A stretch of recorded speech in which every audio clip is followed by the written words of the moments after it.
So bulimia is a really weirdly spelt word. It's like someone ate a bunch of alphabet spaghetti and however it came back up.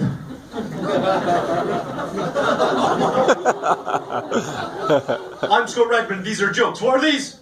Jokes. What are these? Jokes. Knock knock. Jokes! So I'll start with a poem then. This is a poem I wrote for a South Korean girl I used to fancy. It's called Seoul Mates. Well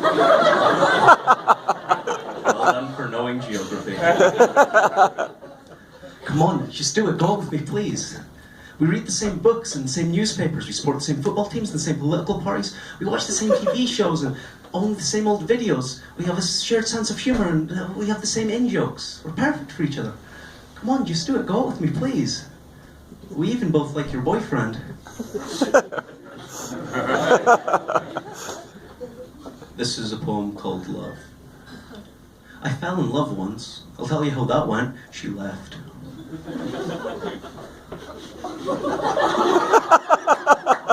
This is a poem called Air. He took a deep breath, but sadly he was underwater, so he drowned. This is a poem called Dramatic. There was a certain stillness to the water. It was frozen. This is a poem called Most. Most poems are more than one line long. So hello, my name is Scott Thomas D. Redman. My first name is Scott Thomas. It's double-barreled, which was so much fun growing up at a council estate. Like, I had more first names than most kids have parents. I'm working class, I'm allowed to say. So, I've been doing comedy since I was 16, and I personally think that all comedy should have a point. It should say something about the world, it should mean something. But like, what can a 16-year-old say about the world? What does a 16-year-old know? It didn't work. Well, luckily I'm 18 now, so now I know everything. Hardly even being facetious either. You learn from experience, and since my comedy debut, these things have happened to me in roughly this order. I have lost a grandparent, I've had a dog put down, I've been disowned by another grandparent, I have had complaints put in against me in the Scottish Youth Parliament. Two things. One, we have a youth parliament. Two, people are sad enough to complain about each other in it. Who would have thought? I've been threatened at gunpoint in Amsterdam and knife point in Glasgow, obviously. I've been kidnapped in Romania. I've fought depression. I've hopefully overcame depression. I've started 2 relationships. I've broken up 2 relationships. And one of my girlfriends had an abortion. But apart from that, 2014 was quite a good year. But so a lot of things have happened to me, but I try not to get in the way of my jokes. For example, so these 2 men walk into a bar, and the barman says, "Why the long face?" And the 2 men say, "Scott, once, just once, could you try and get the joke right?" And I say, I'm sorry, I've been going through a hard time recently. It's been a hard time for me, and I don't want to stand up here and do these silly little jokes anymore. I had a great thing, and it's gone. She's gone, and she's not coming back. I can't do it.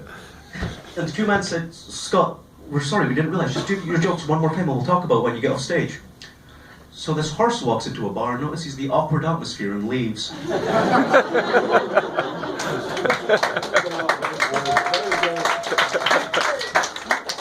So this horse walks into a bar, and the barman says, "Why long face?" And the horse says, "Well, there are 2 generally recognised theories. One is evolution. Over the course of millions and millions and millions and millions of years, my species fell into a certain ecological niche in which it was useful to have a long face. And that was passed from generation, until eventually my parents passed it on to me. Or 2, there's a creative designer, a god if you will, who designed my species and thought that having a long face was the best thing that we could have."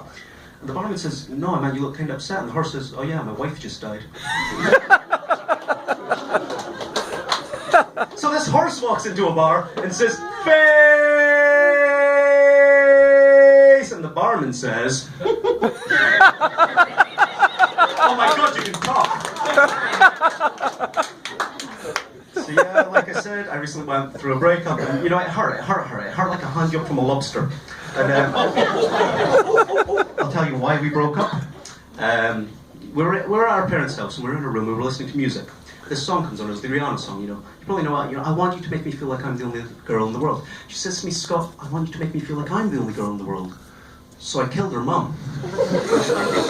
And she broke up with me. I'll finish with some songs. I stole this from a midget hillbilly. He came up with the phrase, "squeal like a guinea pig." I'll start with this. my banjolele teacher told me that that's how you play Sweet Dreams. I'm not sure I hear it, but hey, who am I to disagree?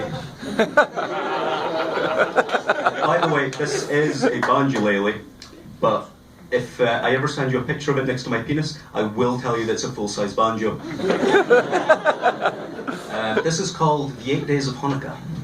Oh, on the 8th day of Hanukkah, my husband gave to me an 8th lighted candle, 7th lighted candle, 6th lighted candle, 5th lighted candle, 4th lighted candle, 3rd lighted candle, 2nd lighted, do 2nd twice. I'm dyspraxic, I don't know. And a lighted candle. This is called the 1 day of Pancake Day. On the 1st day of Pancake Day, my true love gave to me a pancake. And finally, this is called Should I Dance? Aga don't. I've been Scott Redmond. Viva la Red Revolution.